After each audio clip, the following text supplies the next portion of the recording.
I'm a Navy SEAL, the sergeant bragged. She dropped him with one strike. Emotional.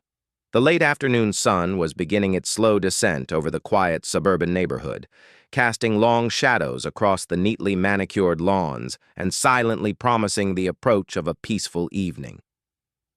For the residents of Maple Street, this was the time of day when children played in driveways. The smell of barbecues drifted through the air, and the world felt safe and ordinary. For Sarah Jenkins, a 42-year-old mother of two, it was simply the time when she finished her administrative shift at the local community college and looked forward to the quiet ritual of making dinner and helping her youngest with his algebra homework. She had lived on this street for over a decade, knew her neighbors by name, and cherished the unspoken contract of mutual respect and quiet coexistence that defined their community. Nothing in her measured, predictable life had prepared her for the confrontation that was about to unfold in her own front yard. The black pickup truck with oversized tires rumbled down the street far too fast, its stereo thumping a bass beat that rattled windows and sent a pair of squirrels scrambling up an oak tree. It swerved slightly before backing into the driveway of the house 3 doors down, the house that had been empty for months until a young couple had moved in the previous week. Sarah barely glanced up from where she was watering her azaleas, making a mental note to bake a loaf of banana bread as a welcome gift. She believed in small kindnesses, in the threads that wove neighbors into a community. And she had no way of knowing that the man climbing out of that truck, a sergeant first class from the local military base, operated under a completely different set of rules. The first indication that something was wrong came when Sarah's 14-year-old son, Marcus, came barreling around the corner of the house, his face flushed with a mixture of embarrassment and distress. Behind him, lumbering with the deliberate swagger of someone who expected the world to make way for him, was the new neighbor. He was tall and powerfully built, his shoulders straining against a tight t-shirt that did nothing to conceal the tattoo peeking out from his sleeve, the distinctive trident of a Navy SEAL. His name was Sergeant First Class David Kowalski, and he had been drinking. "Mom, he won't leave me alone," Marcus said, positioning himself behind his mother as if she were a shield. "I was just shooting hoops in the driveway and he started yelling at me to get off the street. He said we're all a bunch of civilians who don't respect the military." Sergeant Kowalski stopped at the edge of Sarah's property, his feet planted wide, his chin jutting forward in a posture of aggressive authority. His eyes were bloodshot, and the smell of whiskey wafted from him even from several feet away. "That your kid, ma'am?" he said, his voice carrying the practiced bark of the non-commissioned officer. "He needs to learn some respect. I was trying to relax in my own damn yard, and he's out here making noise bouncing that ball. Doesn't he know people are trying to decompress?" Sarah set down her watering can slowly, deliberately. She stepped forward, placing herself between the sergeant and her son. Her voice, when she spoke, was calm and measured, the voice of a woman who had spent years mediating disputes between students, who had faced down angry parents and unreasonable administrators without ever raising her voice. "I apologize if the basketball was disturbing you," she said, "but Marcus has just as much right to play in his own driveway as you have to relax in yours. Perhaps we can agree on reasonable hours for outdoor activities." Kowalski laughed, a harsh, barking sound that held no humor. "Reasonable hours?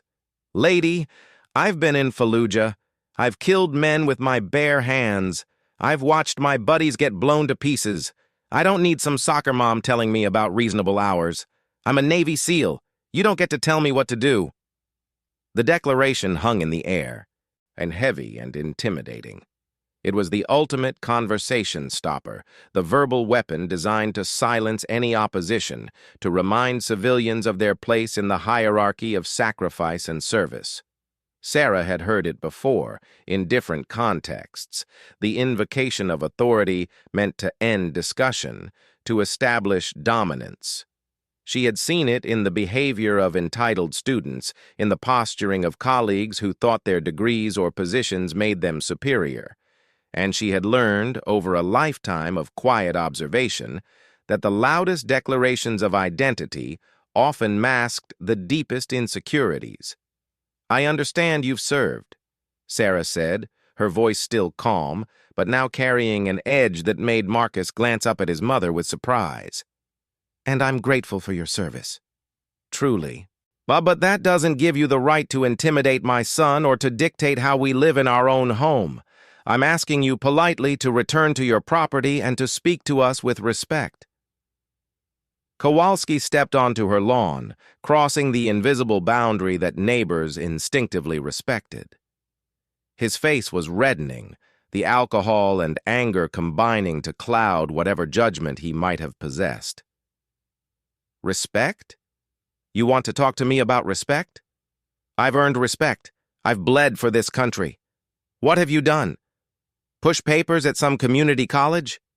You don't know anything about real life, about real sacrifice. You sit in your comfortable house with your comfortable life, and you judge men like me who actually did something." Sarah's husband, Tom, appeared in the front doorway, alerted by the raised voices. He was a gentleman, an accountant who avoided conflict with the same dedication that others avoided germs. He started down the steps, his face pale with concern. "Sarah, maybe we should just go inside. Let me handle this." But Sarah held up a hand, stopping him. She understood something that Tom, for all his kindness, did not. Some confrontations could not be avoided. Some lines, once crossed, had to be defended immediately and decisively. The sergeant was not going to retreat because of polite requests. He was drunk, he was angry, and he had identified her family as targets for his misplaced aggression. If she backed down now, if she retreated into her house and locked the door, what would stop him from returning later, angrier, more volatile? What message would that send to her son about standing up to bullies? "No, Tom," she said quietly. I've got this." Kowalski advanced another step, his hands balling into fists. "What? Your husband's going to protect you? That pencil pusher? I've seen his type 1,000 times. Soft, weak, never had to fight for anything in his life. You think he could last 5 minutes in my world? You think either of you understands what it means to be a real man?" Sarah Jenkins had not always been Sarah Jenkins, suburban mother and community college administrator. 23 years earlier, she had been Specialist Sarah Chen, United States Army, and she had been stationed at Forward Operating Base Sharana in eastern Afghanistan. She had been 19 years old, barely out of high school when she enlisted, not out of patriotism, not out of family tradition, but because she had nowhere else to go and no other way to pay for college. The Army had taken her, trained her, and sent her to war. She had not been a cook or a clerk or a medic. Specialist Chen had been assigned to a military police unit, and her job had been convoy security, escorting supply trucks through some of the most dangerous terrain in the world. She had learned to drive in blackout conditions, to identify the telltale signs of an IED, to read the body language of locals for the flicker of betrayal that preceded an ambush. She had qualified expert with the M4 carbine, and she had spent countless hours on the firing range, drilling until muscle memory took over, until she could strip and reassemble her weapon blindfolded. But the most important thing she had learned, the lesson that had saved her life and the lives of others, had come from a grizzled staff sergeant named Rodriguez, who had taken her under his wing during her first month in theater. "The loudest ones are always the emptiest," he had told her, his voice a low rumble as they sat in the shade of a Humvee, waiting for the order to move out. "The men who've actually done the work, who've actually been in the shit, they don't need to tell you about it. They don't need to brag. They know what they are. The ones who talk, who puff up their chests and wave their credentials, those are the ones running from something. Those are the ones trying to convince themselves." She had seen it proven true again and again. The quietest soldiers on the base, the ones who spoke softly and moved with economy, were invariably the ones with the most impressive records. They had nothing to prove. They had already proven it, onto themselves and to the men and women who fought beside them. The loud ones, the braggarts, the ones who wore their service like a costume, they were the ones who folded under pressure, who couldn't be trusted in a firefight, who had somehow slipped through the cracks of the selection process. Specialist Chen had learned other things too. She had learned hand-to-hand combat techniques that went far beyond the basic training curriculum, taught to her by a master sergeant who had studied Krav Maga in Israel before joining the military. She had learned that size and strength were less important than leverage and precision, that a smaller person could disable a much larger attacker with the right application of force. She had learned where to strike to cause maximum incapacitation with minimum lasting damage, the soft tissues, and the nerve clusters, the vulnerable points that required no particular strength to exploit.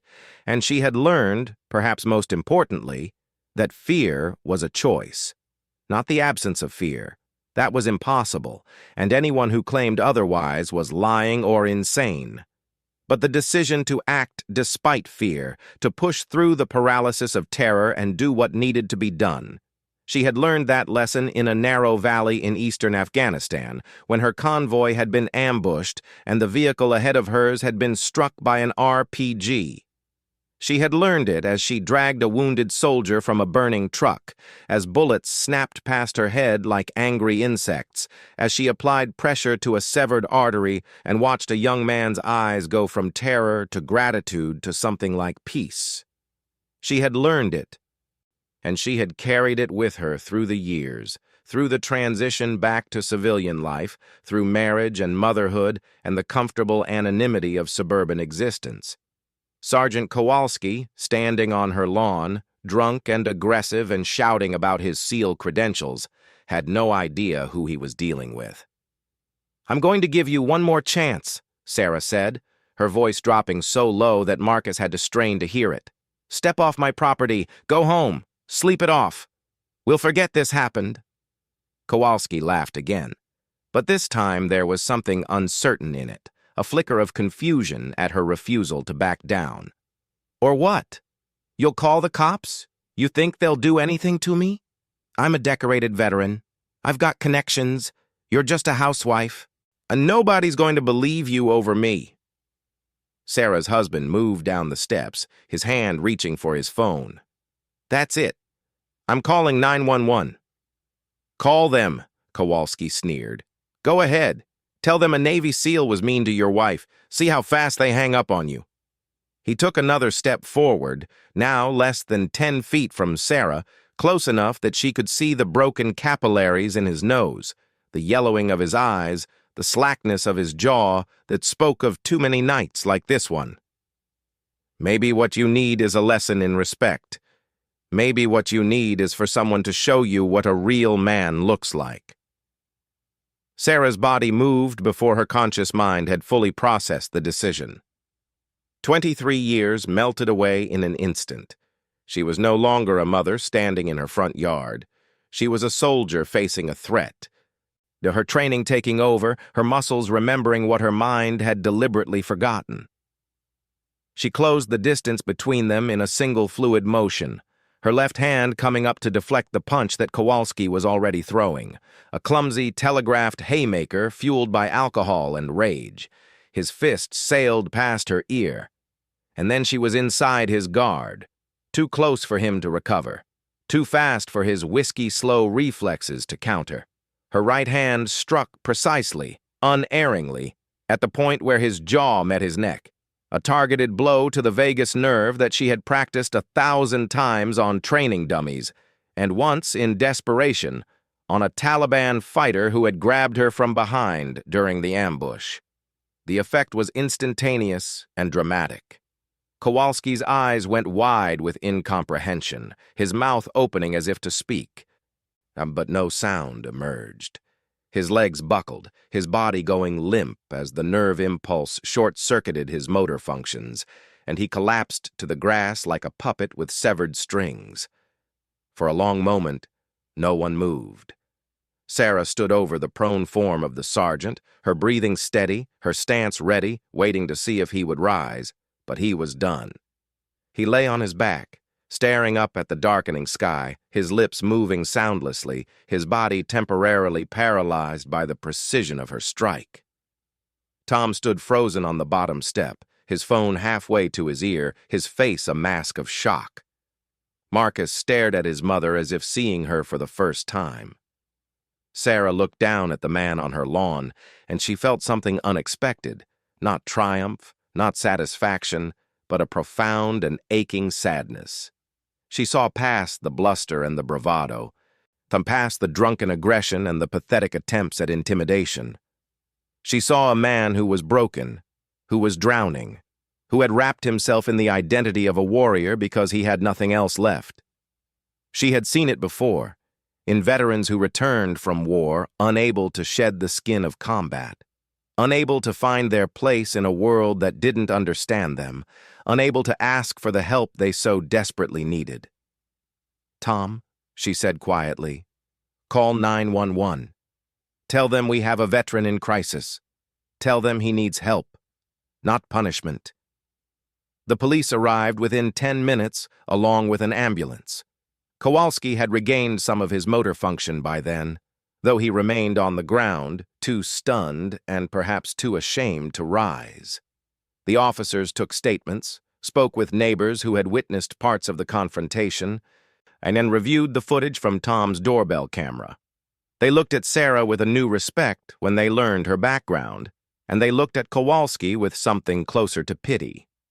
"He's got a record," one of the officers told Sarah quietly, out of earshot of the sergeant. "Nothing violent, but 3 DUIs in the past 5 years. He's been in and out of treatment programs.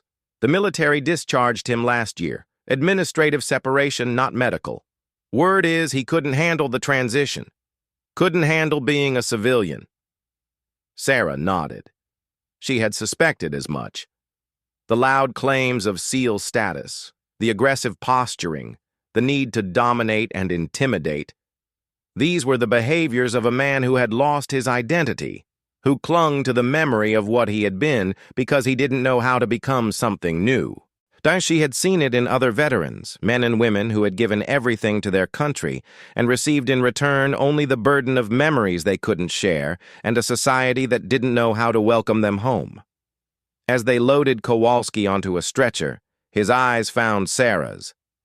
The anger was gone, replaced by something that might have been confusion, might have been shame, might have been the first glimmer of recognition that his life had gone terribly wrong.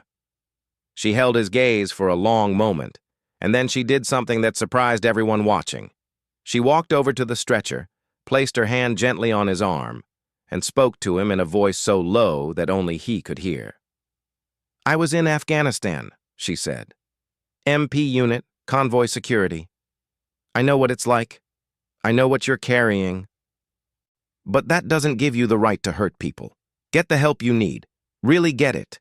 Not because anyone's forcing you, but because you're worth saving. You are. Whatever you've done, whatever you've become, you're worth saving. Don't forget that." Kowalski's eyes filled with tears. He turned his head away, unable to face her, but not before she saw the crack in his armor, the glimpse of the man he might have been before the war and the whiskey and the slow erosion of hope had taken their toll. The paramedics loaded him into the ambulance and drove away, the sirens eventually fading into the ordinary sounds of the neighborhood settling into evening. That night, after Marcus had gone to bed, still quiet, still processing, Tom sat beside Sarah on the porch swing and took her hand. The stars were coming out overhead, and the air was soft with the promise of spring. They swung gently for a long time, neither speaking, until finally Tom broke the silence. "I've been married to you for 18 years, he said slowly. "I thought I knew everything about you. I knew you'd been in the military, but you never talked about it, and I never pushed. I don't know what I thought. That you'd been a cook or something. That it wasn't a big deal." Sarah leaned her head against his shoulder. "It was a big deal," she said quietly. "It was the biggest deal of my life for a while. But it's not who I am anymore. Or I didn't think it was." Tonight, though, tonight I needed to be her again. That woman who knew how to fight. I'd almost forgotten she existed. You saved us, Tom said. You saved Marcus. You saved that poor bastard, too. Whether he knows it or not. You could have let the police arrest him, let him rot in jail. Instead, you asked them to get him help. That's who you are, Sarah. That's the woman I married, not the soldier. The woman who sees the best in people, even when they're showing her their worst. Sarah closed her eyes and let the swing's gentle motion carry her. She thought about Staff Sergeant Rodriguez, who had taught her that the loudest ones are the emptiest. She thought about the young soldier she had dragged from the burning truck, whose name she had never learned, but whose face she still saw in dreams. She thought about Sergeant Kowalski, whose life had intersected with hers for a few moments of violence and vulnerability, and she hoped, fiercely, desperately hoped, that he would find his way. The story could have ended there, a neat parable about hidden strength and the dangers of assumption. But life, as Sarah had learned long ago, rarely provides neat endings. The threads of our lives continue to unravel and reweave themselves in ways we cannot predict, connecting us to people and events we thought we had left behind.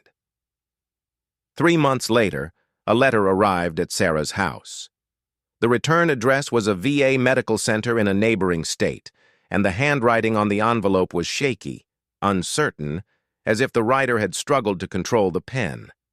Sarah opened it with trembling hands and read it standing in her kitchen, the morning sun streaming through the window, Marcus's cereal growing soggy on the table behind her. Dear Mrs. Jenkins, I'm writing this because I don't know how to say it in person, and maybe I never will. I'm in treatment now. A real treatment. The kind where you have to look at yourself and see all the ugly things you've become, and then try to figure out how to be human again. I don't remember much about that night. I remember being angry. I remember wanting to hurt someone, anyone, because I was hurting so bad inside. I remember you standing in front of me, not backing down, not being scared. And I remember waking up on the ground with the worst headache of my life and some paramedic telling me a woman half my size had dropped me with one punch. For a while, that made me even angrier. I thought about finding you, about making you pay for humiliating me. That's how sick I was. That's how far gone. But then I started thinking about what you said to me there at the end. When everyone else was looking at me like I was garbage, like I was just another drunk veteran who couldn't handle his life, you looked at me like I was human. You told me I was worth saving, and I don't know why, but that stuck. That wouldn't let go. I'm not better. I'm not fixed. I'm still fighting every day, and some days I still want to give up. But I'm fighting. And I wanted you to know that. I wanted you to know that you didn't just knock me down that day. You woke me up. I looked you up. I know about your service now. I know about the ambush, about the soldier you saved. I know you're a real one, someone who actually did the work and never said a word about it. And I'm ashamed, Mrs. Jenkins. I'm ashamed that I wore that uniform like a costume, that I used it to intimidate people, that I became everything I used to despise. Maybe someday I'll be worthy of it. The uniform, I mean, not the SEALs. That's gone forever, and that's probably for the best. But the title of veteran, the title of someone who served. Maybe someday I'll be able to wear that with honor instead of using it as a weapon. Thank you for not giving up on me. Thank you for seeing something worth saving when I couldn't see it myself. With respect, David Kowalski. Sarah read the letter 3 times, tears streaming down her face. Marcus came up behind her and wrapped his arms around her waist, pressing his face into her back. He had grown in the months since that night, had started looking at his mother with new eyes, asking questions about her service that she had never thought she would answer. She had told him some of it, not all, the parts a 14-year-old could understand, the parts that didn't carry too much horror. Is he okay? Mom? Marcus asked. Sarah thought about the question. Was David Kowalski okay?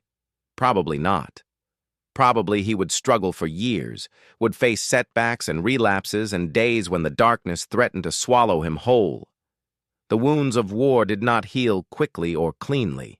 They festered, they ached, they demanded attention that their bearers were often unable or unwilling to give. But he was fighting. He was trying.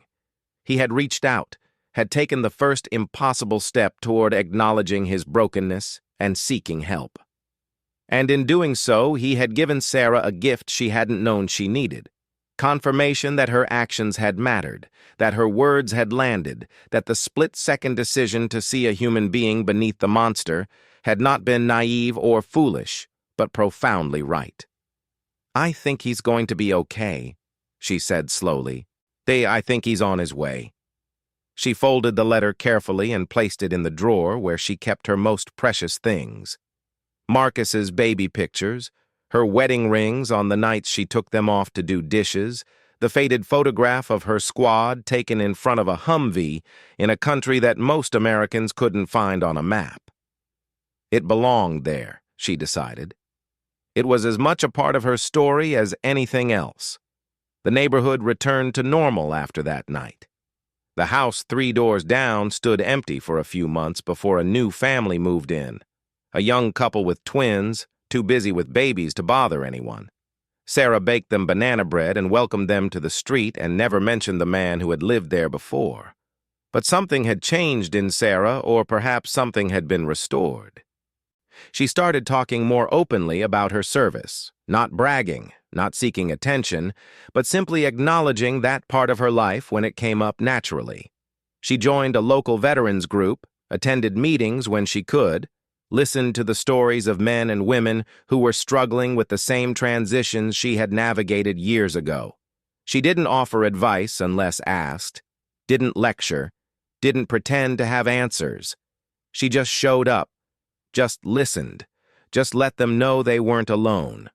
And sometimes, when she encountered a veteran who was particularly lost, particularly angry, particularly wrapped in the armor of their service identity, she would tell them a story.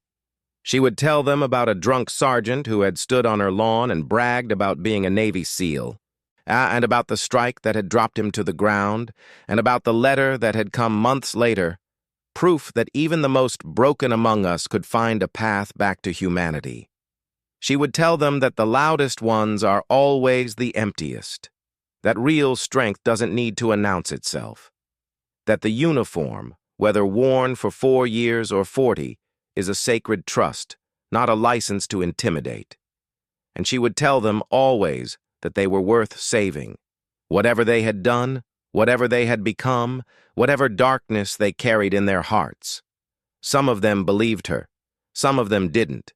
But she kept telling the story, kept offering the hope, kept standing as a living example that it was possible to carry the weight of war without being crushed by it. Because that was her service now, her mission, and her reason for having survived when so many others had not. And on quiet evenings, when the sun set over Maple Street and the neighborhood settled into its peaceful routines, she would sometimes take out the letter from the drawer and read it again.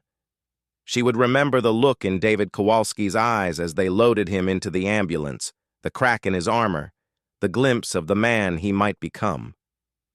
And she would hope, fiercely, desperately hope, that somewhere out there he was still fighting, still trying, still believing that he was worth saving. Because if a middle-aged mother of 2 could drop a Navy SEAL with 1 strike and then offer him the hand of compassion instead of condemnation, then anything was possible, anything at all.